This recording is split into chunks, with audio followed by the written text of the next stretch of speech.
Dan Illman, Mike Beer, the co-feature at Belmont Park on Saturday on a stakes-laden card is the Grade 1 Belmont Oaks. It's carded as race number 7. It kicks off a pick 4 at Belmont Park on Saturday. Mile and a quarter for 3-year-old fillies running for $750,000.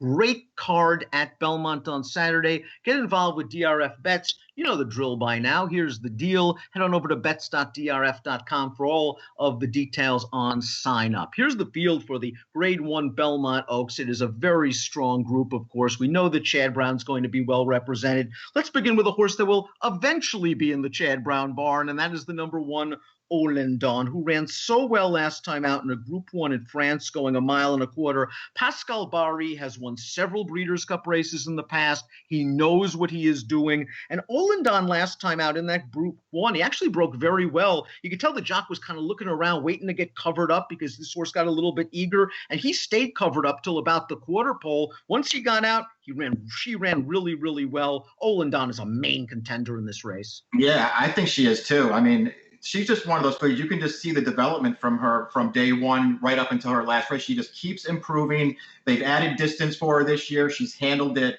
very well as far as I can tell. Her win 2 back was, she took on a really strong challenge at the end of that race, and she turned it away. And I thought she ran well last time in that Group 1. The horse to beat her looks like a really nice horse. She was defeated as the favorite in the French Oaks, but she didn't run poorly in that race at all. So this horse ran really well. She's got the credentials on the way over. She's got a great post on the inside. There's a lot to like about her. Let's take a look at the Timeform U.S. pace projector for this race. Newspaper of Record, the number 2, is projected to be on the lead. Chad Brown has been saying he does not want to be on the lead. He may not be able to help himself because this filly will pull a little bit coming out of the gate. She is a little bit headstrong. She was just the talk of the town. What a brilliant juvenile filly on turf was Newspaper of Record in 2018. 3 for 3, culminating in the win in the Breeders' Cup. And she's been beaten at very short prices in her 2 races while getting fairly easy leads. Do you think it's as simple as getting her covered up, or has she just not gone on? I can't imagine how getting her covered up would help her based on what she did as a 2-year-old. She wasn't covered up as a 2-year-old, and she was destroying fields. Listen, she was one of the more exciting horses coming into this year, and so far the hopes have been dashed a little bit. She hasn't run well in her first 2 starts. I didn't think her Churchill race was that bad, Dan. She went a pretty solid pace in that race. It felt like she just got a little tired at the end. I don't know what to say about her Wonder Again last time. I mean, that pace was not fast. She was in complete control of that race down to the 8th pole, and she did not finish in that race. That's a real problem for me as they stretch her out to a mile and a quarter now. Listen, maybe covering her up, third off the layup, whatever they do with her, maybe it'll make a difference, but she is very hard to have a lot of confidence in right now. We know she does have the talent on her best day. She has Chad in her corner, and she'll probably be the best price she's ever been, maybe in her career in this race. The number 3 is Coral Beach, one of a couple in here for Aidan O'Brien. We've got a formulator fact over the past 5 years. 3-year-old foreign shippers adding Lasix and graded stake turf routes at Belmont. 20% winners, 373. He's had success in the Belmont Derby, success in the Belmont Oaks. Coral Beach is a horse that ran 4th in a 27-horse field last time out. That's no small feat. She's also run 16 times. I think she's been sort of exposed as a Group 2, Group 3 type, and she might have to run the best to beat these. Yeah, I thought the hope for her was going to be that when they stretched her out finally, that she would get better. And it felt like maybe that was going to happen when she won that Group 3 at the end of last year. But, I don't know. Her races this year, I know she was in a couple of tough spots to start out, but she didn't run well in those. I know it was a big field last time, but she was running at the end. The horse came right by her from the back to get 3rd, so it's not like she ran a great race in there. She ran okay. This looks too tough to me. Something tells me that we're going to have differing opinions on the 4 Concrete Rose. This is the one that took Newspaper of Record down in the Grade 3 Edgewood. She beat 3 next out winners in that race. She got a very nice trip, saving ground behind the lead, got to the outside, and was able to run down Newspaper of Record despite failing to change leads in the stretch. From a buyer's standpoint, was far and away her best effort. This layoff supposedly is by design. I'm a little bit concerned about the distance, and I think that's really the main concern you have to have with this horse because it seems like she shows up every time. Yeah, she's run nothing but good races. I mean, even her Breeders' Cup wasn't a poor performance. She wound up beating 11 lengths there, but she did not run poorly in that race at all. Listen, I'm not, way against her. I'm not going to be surprised when she runs well. I don't know how far she wants to go, Dan. That really bothers me.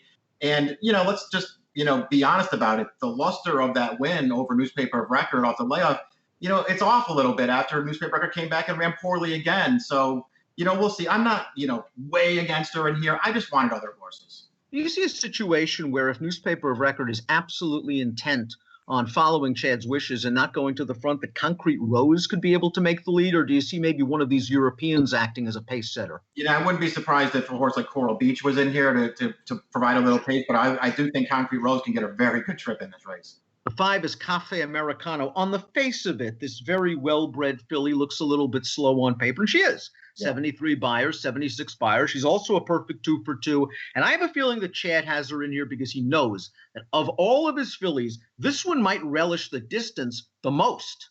Yeah, I think that is why she's in here, because it does feel like, especially when you watch her first 2 races, like she'll just keep going at the end of her races. So that really helps. This is a pretty big test here as they step her way up in class. I think she's run fine in the first 2 races, but it didn't make me want to bet her in this race. Aidan O'Brien is just wonderful in this race. We know her from finishing 4th behind Newspaper of Record last year in the Breeders' Cup Juvenile Fillies Turf. Expectations were high for her this year. She has not met them at all. She was 6-1 in the English 1,000 Guineas. She was 9-2 in the Irish 1,000 Guineas. She really didn't fire in either one of those races. Last time out was a tough spot, the Coronation Stakes.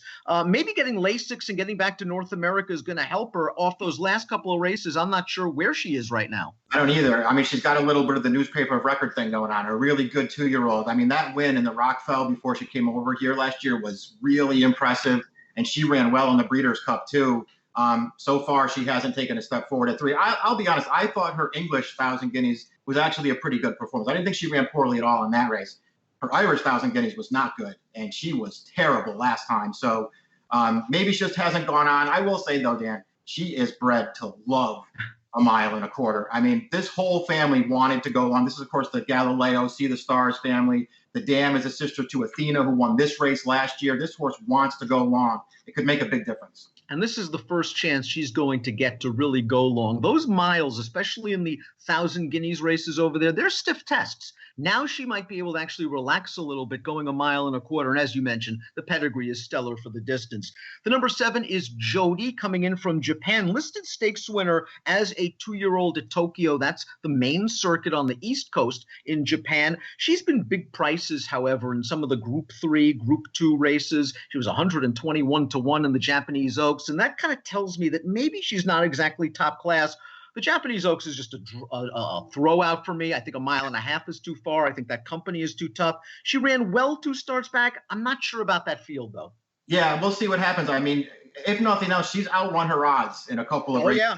Big prices right along, and she's been close in a couple of them. So that's something to say about her. Just don't know how good she is, and it's not like this is an easy spot.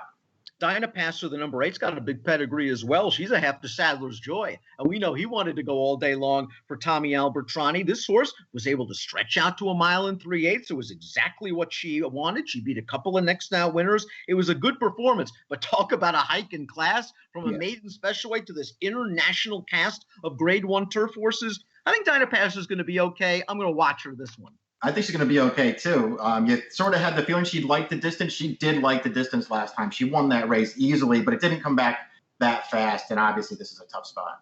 Cambia Park is the number 9. We've got a Chad Brown formulator fact for this one. Past 5 years, last out winning 3-year-olds going 3rd off the layoff in turf routes. Chad's at 39%, 13 of 18 on the board, and a $2.48 ROI. Now, Newspaper of Record got the lead and had the best trip, I thought, in the Wonder again. Cambia Park's trip wasn't too far behind because all she did was track Newspaper of Record from the inside, came outside, and boy, she just got her on the square and ran right by her. Maybe Cambia Park, who sold for $1.25 million, will end up being a better horse than Newspaper of Record. She's got to prove it here. This is her chance to do it. Yeah, maybe she will. I think if you watch the Wonder again and see the way she finished, you feel like 1.25 miles, no problem for her. On the other hand, it was a slow pace. She got a perfect trip.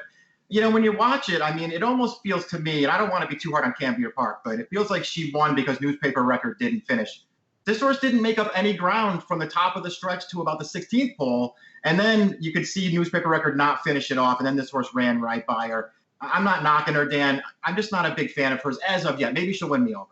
Let's take a look at our top selections for the Grade 1 Belmont Oaks. We're kicking off a pick 4 at Belmont in race number 7 on Saturday. You like Olendon. You've got that international classy pedigree, that international running line, the running second in the Group 1 that really makes her tough in here. I picked her second in here, and I have to use her in everything. Yeah, I put her on top. I went with the Euros one too. I went with her over Just Wonderful, hoping the distance makes a difference for the Aidan O'Brien horse. I put Newspaper of Record third, Dan.